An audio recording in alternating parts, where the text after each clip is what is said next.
Hello, friends. Welcome to the online session of Business and Commercial Knowledge. We are learning chapter number 6. The title of the chapter is Common Business Terminologies. In that, we have already completed up to part 3. Now we are learning part 4. We are learning finance, stock, and commodity market terminologies.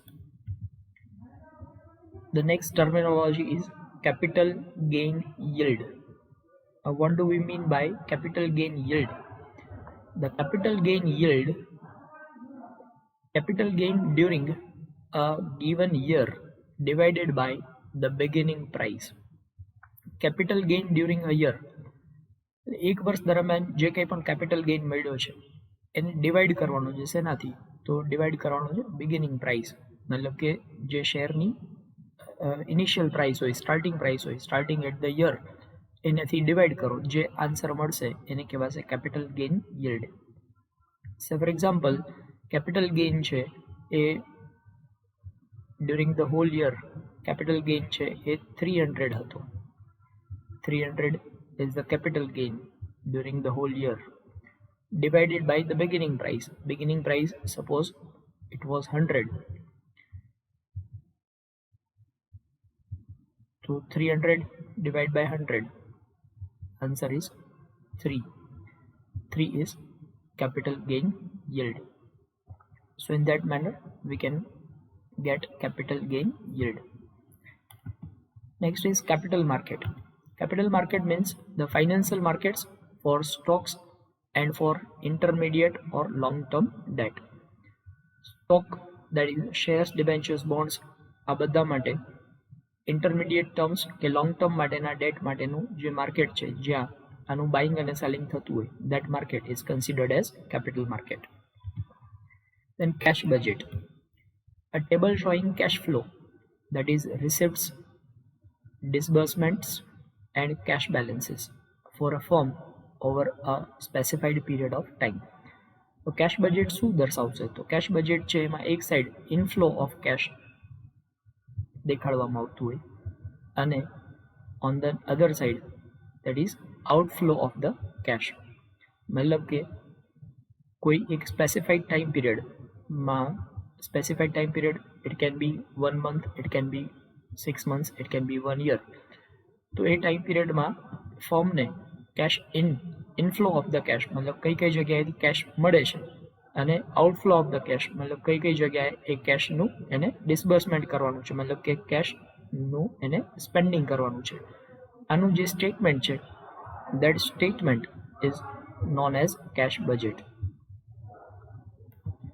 Then credit period, the length of time for which the credit is granted. જેટલા સમય માટે તમને credit આપવામાં આવેલી હોય, that time period is known as credit period. Say for example, તમે raw material purchase કર્યું છે અને રો મટીરિયલ પરચેસ કર્યું એમાં તમે ક્રેડિટ ઉપર પરચેસ કર્યું છે. તો ક્રેડિટ ઉપર રો મટીરિયલ પરચેસ કર્યું એમાં ટર્મ્સ એવી હોય કે the credit period is 3 months. 3 મહિનાની અંદર તમારે આ રો મટીરિયલના અમાઉન્ટ છે પે કરી દેવાની. તો 3 months will be considered as credit period. So credit period is nothing but the time period up to which તમને જે ક્રેડિટ ગ્રાન્ટ કરવામાં આવ્યું હોય, the time period up to which the credit is granted is considered as credit period. Then closing price. Closing price, the trade price of a security at the end of the trading day. Based on the closing price of the security, the base price at the beginning of the next trading day is calculated. So closing price मतलब at the end of the day, દિવસના અંતે જ્યારે share market close થાય, સાંજે 4 વાગે share market જ્યારે બંધ થાય, તો એ વખતે શેરના પ્રાઇસ જે હતા that is considered as closing price of that day. એક ટ્રેડિંગ ડે જ્યારે એન્ડ થાય, તો at the end of the day એ વખતે શેર જે પ્રાઇસ ઉપર ટ્રેડ થઈ રહ્યો હતો, that is considered as closing price of the share. હવે આજનું જે ક્લોઝિંગ પ્રાઇસ છે એનો ઉપયોગ કરીને આવતીકાલનું ઓપનિંગ, નેક્સ્ટ ટ્રેડિંગ ડેનું ઓપનિંગ પ્રાઇસ છે એ કેલ્ક્યુલેટ કરવામાં આવતું હોય છે. So that is closing price. Next one is commercial paper. Commercial paper is what?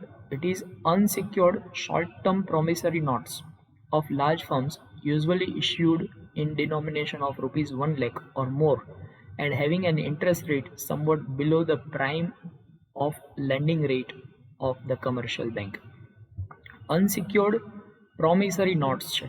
Unsecured promissory notes ગુજરાતીમાં આપણે એને કહીએ વચન ચિઠ્ઠી. તો આવી વચન ચિઠ્ઠી છે, એક પ્રકારના આપણે કહીએ ડિબેન્ચર ટાઈપ છે આ, કે જે લાર્જ સાઇઝ ફર્મ્સ જેની માર્કેટમાં રેપ્યુટેશન ખૂબ જ વધારે હોય આવી ફર્મ્સ છે એના દ્વારા ઇસ્યુ કરવામાં આવતા હોય, અને they are issued in terms of 1 lakh ડિનોમિનેશન, 1 લાખના ડિનોમિનેશનમાં એને ઇસ્યુ કરવામાં આવતા હોય. મતલબ કે કોઈ વ્યક્તિ 1 લાખ રૂપિયાવાળું એક કમર્શિયલ પેપર પરચેસ કરે છે, તો આનો મતલબ એવો થયો કે એ વ્યક્તિએ ફર્મને 1 લાખ રૂપિયા આપેલા છે. આ 1 લાખ રૂપિયા એ ફર્મ પાસે આવ્યા, ફર્મ શું કરશે તો એ 1 લાખ રૂપિયાનો ઉપયોગ કરશે, અને એ ટાઈમ પીરિયડ માનો કે આ 6 months માટે કે 1 year માટેનું કમર્શિયલ પેપર ઇસ્યુ કરવામાં આવ્યું છે, તો 1 year સુધી ફર્મ છે એ આ અમાઉન્ટનો ઉપયોગ કરશે 1 લાખ રૂપિયાનો, અને એ ટાઈમ પીરિયડ માટે એને ઇન્ટરેસ્ટ પે કરવામાં આવશે. તો આ પ્રમાણે ફર્મ છે જ્યારે એને ફાઇનાન્સની રિક્વાયરમેન્ટ હોય ત્યારે આ પ્રમાણે કમર્શિયલ પેપર્સ ઇસ્યુ કરતી હોય, અને આ કમર્શિયલ પેપર્સ જે લોકો પરચેસ કરે છે એને એના બદલામાં શું મળશે, તો કમર્શિયલ પેપર તમે પરચેસ કરો છો એના બદલામાં તમને ઇન્ટરેસ્ટ મળશે. હવે ઇન્ટરેસ્ટ રેટ કેટલો હોય છે જનરલી, તો પ્રાઇમ લેન્ડિંગ રેટ કરતાં સમવોટ બિલો, મતલબ એના કરતાં ઓછો. કમર્શિયલ બેંકમાં તમને જે લોનનો રેટ છે એ કમર્શિયલ બેંકના લોન રેટ કરતાં આમાં ઓછો ઇન્ટરેસ્ટ રેટ છે એ અવેલેબલ હોય છે. દેન કોમોડિટીઝ મતલબ શું, તો products used four commerce that are traded on a separate authorized commodities platform. Commodities include agricultural products and natural resources. તો કોમોડિટીઝની અંદર કઈ કઈ વસ્તુઓ સેલ કરવામાં આવતી હોય, તો કોમોડિટીઝ જેમ આપણને શેર માર્કેટ ખબર છે એવી રીતે કોમોડિટીઝ માર્કેટ છે. એ કોમોડિટીઝ માર્કેટમાં કોમોડિટીનું બાઇંગ અને સેલિંગ થતું હોય, એના ઉપર ટ્રેડિંગ થતું હોય. તો એ કોમોડિટીઝની અંદર કયા કયા પ્રકારની કોમોડિટીઝ આવે, તો એગ્રીકલ્ચરલ કોમોડિટીઝ છે, ઘઉં, ચોખા, દાળ છે, તેલીબિયા છે, આ બધી વસ્તુઓનું એના ઉપર ટ્રેડિંગ થતું હોય. આ ઉપરાંત બીજા કોઈ પણ નેચરલ રિસોર્સિસ છે એનું ટ્રેડિંગ થતું હોય, તો એ માર્કેટને કોમોડિટીઝ માર્કેટ તરીકે ઓળખવામાં આવે છે. ત્યારબાદ કન્વર્ટિબલ સિક્યુરિટીઝ મતલબ આ security, it can be a bond, it can be debenture, it can be preferred shares by an issuer that can be converted into other securities of that issuer are known as convertible securities. એક પ્રકારના bonds, debentures કે preference shares કે જે બીજા પ્રકારની અંદર convert થઈ શકે, બરાબર, જે બીજા પ્રકારની અંદર કન્વર્ટ થઈ શકે. દાખલા તરીકે તમને કન્વર્ટિબલ પ્રેફરન્સ શેર્સ આપવામાં આવ્યા છે. આ કન્વર્ટિબલ પ્રેફરન્સ શેર્સ એમાં ઓપ્શન હોય કે they are convertible into equity after 10 years. તો 10 વર્ષ સુધી એ તમારા માટે પ્રેફરન્સ શેર્સ રહેશે, but after 10 years these preference shares will be converted into the debenture, they converted into equity shares, બરાબર. તો ઇક્વિટી શેરમાં કન્વર્ઝનનો ઓપ્શન તમને અવેલેબલ હોય છે. તો આ પ્રમાણે કન્વર્ટિબલ પ્રેફરન્સ શેર્સ ઇસ્યુ કરવામાં આવ્યા છે. તો એ 10 years સુધી પ્રેફરન્સ શેર છે, પણ after 10 years they will become equity shares. તો આ પ્રમાણે એ પ્રેફરન્સ શેર હોઈ શકે. હવે તે કન્વર્ટિબલ ડિબેન્ચર્સ ઇસ્યુ કરવામાં આવ્યા હોય, એવો ઓપ્શન હોય કે અત્યારે તમે પરચેસ કરો છો ત્યારે તમારા માટે એ ડિબેન્ચર છે, but these debentures will be converted into equity shares after 10 years. તો they are considered as convertible debentures. તો એ બોન્ડ્સ કન્વર્ટેબલ હોઈ શકે, ડિબેન્ચર કન્વર્ટેબલ હોઈ શકે, અથવા તો પ્રેફરન્સ શેર પણ કન્વર્ટેબલ હોઈ શકે. The conversion usually occurs at the option of the holder, but it may occur at the option of the issuer. મતલબ કે મોટાભાગે કન્વર્ઝન છે એ હોલ્ડરના ઓપ્શન પ્રમાણે, મતલબ હોલ્ડર એટલે સિક્યુરિટી હોલ્ડરની ઈચ્છા પ્રમાણે થતું હોય છે, પણ મોટાભાગે કંપની એટલે કે જે આ સિક્યુરિટીનો ઇશ્યુઅર હોય છે એ ઇશ્યુઅર પણ એ ટાઈમ પીરિયડ જે આપેલો હોય at that end of the time period એ ઓટોમેટિક કન્વર્ઝન થઈ જતું હોય છે. Then consolidation means what? Business combination of two or more entities that occur when entities transfer all of their net assets to a new entity created for that purpose. જ્યારે બે અથવા બે કરતા વધારે ફર્મ્સ છે એ બંને કમ્બાઈન થઈ જાય તો એને કોન્સોલિડેશન થયું છે એમ કહેવાય. સે ફોર એક્ઝામ્પલ કંપની એક્સ છે અને કંપની વાય છે. કંપની એક્સ અને કંપની વાય આ બંને એ ભેગા મળી બંનેની ટોટલ એસેટ્સ અને ટોટલ લાયબિલિટીઝ છે એ બંને ભેગું મળી અને ન્યૂ એન્ટિટી ક્રિએટ કરે. માનો કે ઝેડ નામની એક ફર્મ ક્રિએટ કરે. તો અહીંયા આપણે એવું કહી શકીએ કે કંપની એક્સ અને વાયનું કોન્સોલિડેશન થયું છે ઝેડ નામની ફર્મમાં. તો this is considered as consolidation. Then creditors. It is very much easy term.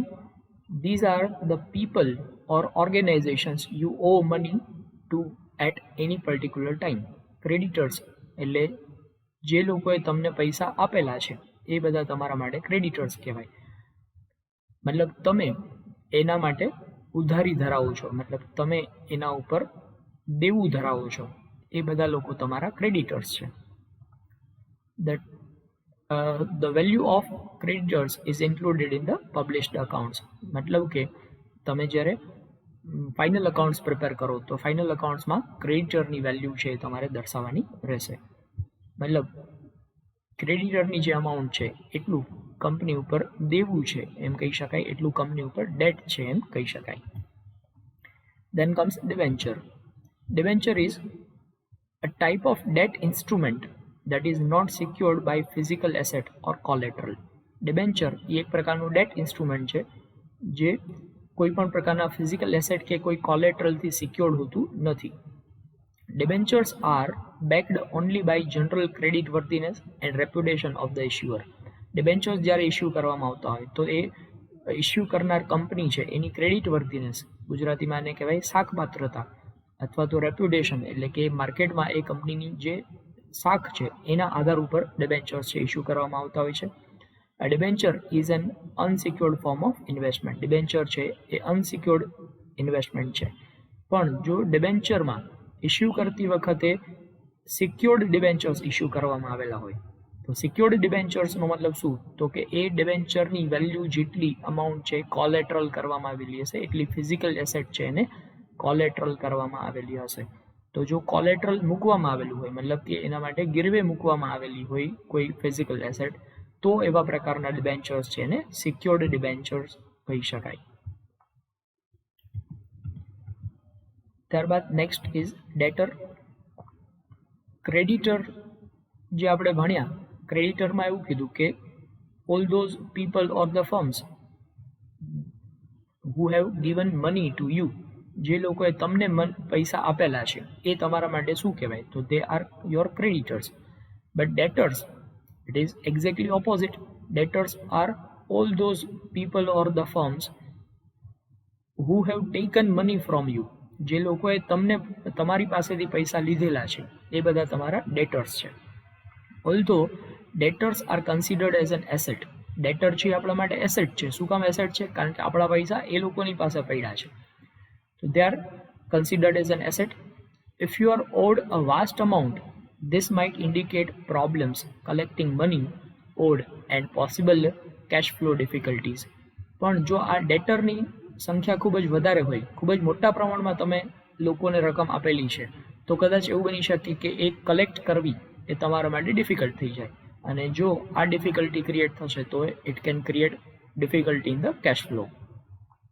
A ડેટર is a company or individual who Oz money. ડેટર એટલે કોણ? તો કોઈ કંપની હોઈ શકે અથવા તો કોઈ ઇન્ડિવિડ્યુઅલ હોઈ શકે જે તમારી પાસેથી પૈસા લઈને ગયા છે. મતલબ જે લોકો તમારું દેવું ધરાવે છે એ બધા તમારા માટે ડેટર છે. Then defensive stock.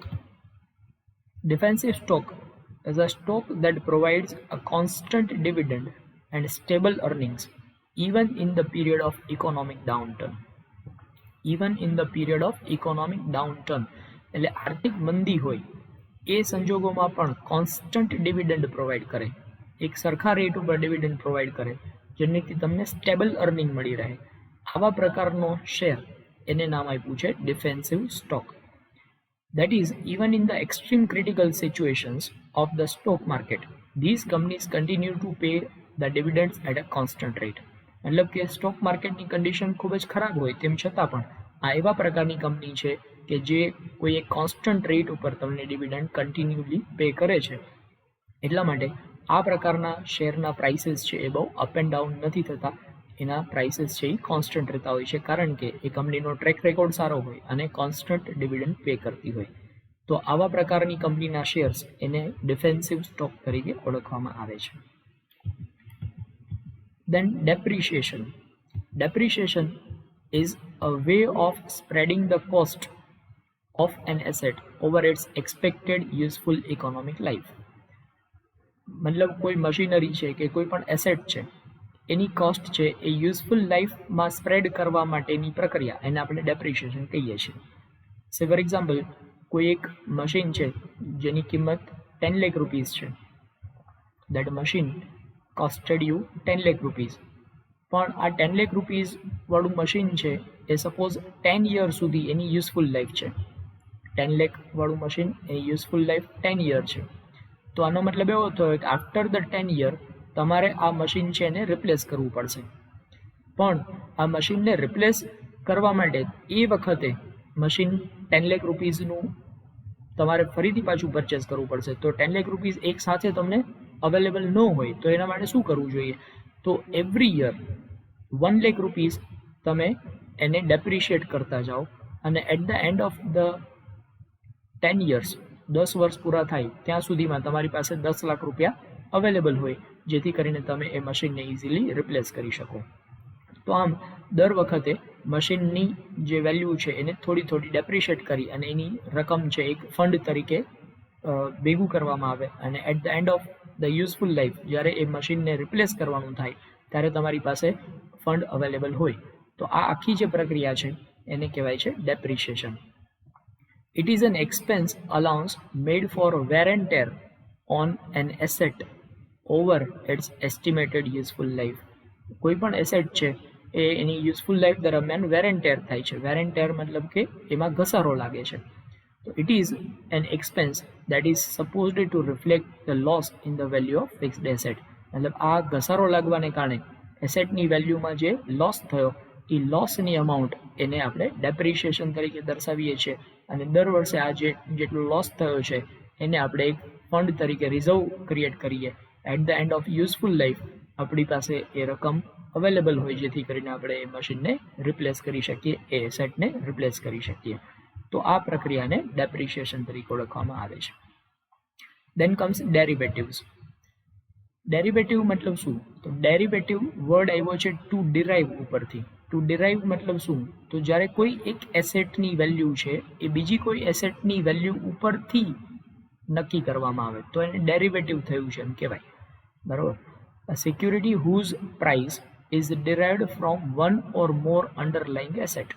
કોઈ એક સિક્યુરિટીના પ્રાઇસ એની બીજી એસેટ ઉપરથી ડિરાઈવ કરવામાં આવે તો એ ડેરિવેટિવ છે એમ કહેવાય. The most common underlying assets include stocks, bonds, commodities, currencies, interest rates and market indexes. Underlying એસેટ્સમાં શું હોઈ શકે? તો કોઈ એક સિક્યુરિટી છે એના માટે કોઈ સ્ટોક, કોઈ બોન્ડ્સ, કોઈ કોમોડિટી કે કોઈ કરન્સીનો રેટ છે. આના રેટ ઉપરથી એ સિક્યુરિટીની વેલ્યુ નક્કી કરવામાં આવે તો આ પ્રકારની પ્રક્રિયા છે એને ડેરિવેટિવ થયું છે એમ કહેવાય. Then diversification. Reducing the investment risk by purchasing shares of different companies operating in different sectors. Diversification એનું ગુજરાતી અનુવાદ જો કરવો હોય તો ડાયવર્સિફિકેશનનો મતલબ થાય વિવિધતા લઈ આવવી. જ્યારે તમારે શેર માર્કેટમાં ઇન્વેસ્ટમેન્ટ કરવું છે તો તમે કોઈ એક જ કંપનીના શેર્સમાં ઇન્વેસ્ટમેન્ટ કરો તો તમને રિસ્ક વધારે છે. દાખલા તરીકે તમારી પાસે ₹1 કરોડ છે અને આ પૂરેપૂરા ₹1 કરોડ તમે કંપની એક્સમાં ઇન્વેસ્ટમેન્ટ કરી દીધા. હવે માનો કે કંપની એક્સ છે એ ડૂબી જાય, તો આનો મતલબ એવો થયો કે તમારા પૂરેપૂરા ₹1 કરોડ ડૂબી જશે. પણ આવું આ તમારા માટે રિસ્ક છે. હવે આ રિસ્કને આપણે ડાયવર્સિફાઈ કરવું છે. ડાયવર્સિફાઈ કરવું મતલબ આ રિસ્કને આપણે ઘટાડી નાખવું છે. તો શું કરી શકાય? તો એવા કેસમાં પૂરેપૂરા ₹1 કરોડ કંપની એક્સમાં ઇન્વેસ્ટમેન્ટ કરવાને બદલે તમે થોડીક રકમ કંપની એક્સમાં ઇન્વેસ્ટ કરો, થોડી રકમ છે કંપની વાયમાં ઇન્વેસ્ટ કરો, થોડીક રકમ કંપની ઝેડમાં ઇન્વેસ્ટમેન્ટ કરો, થોડી રકમ કંપની એમાં ઇન્વેસ્ટમેન્ટ કરો. આમ અલગ અલગ પ્રકારની કંપનીઝના શેર્સ કે બીજી કોઈ પણ એસેટ છે એમાં તમે ઇન્વેસ્ટમેન્ટ કરશો તો કદાચ એવું બની શકે કે કોઈ એક કંપની છે એ ડૂબી જાય તો બાકીની બધી કંપની છે એમાં તો તમારું ઇન્વેસ્ટમેન્ટ છે એ સેફ રહે છે. તો આવી રીતે જ્યારે એક કરતાં વધારે કંપનીઝમાં તમે તમારું ઇન્વેસ્ટમેન્ટ છે એને ડાયવર્સિફાઈ કરો છો, અલગ અલગ સેક્ટરમાં ઓપરેટ કરતી કંપનીઝ છે એમાં તમે ઇન્વેસ્ટમેન્ટ કરો છો, તો આ પ્રક્રિયા છે એને ડાયવર્સિફિકેશન કર્યું છે એમ કહેવાય. So these are all important terminologies. Hope you understand it well. Thank you.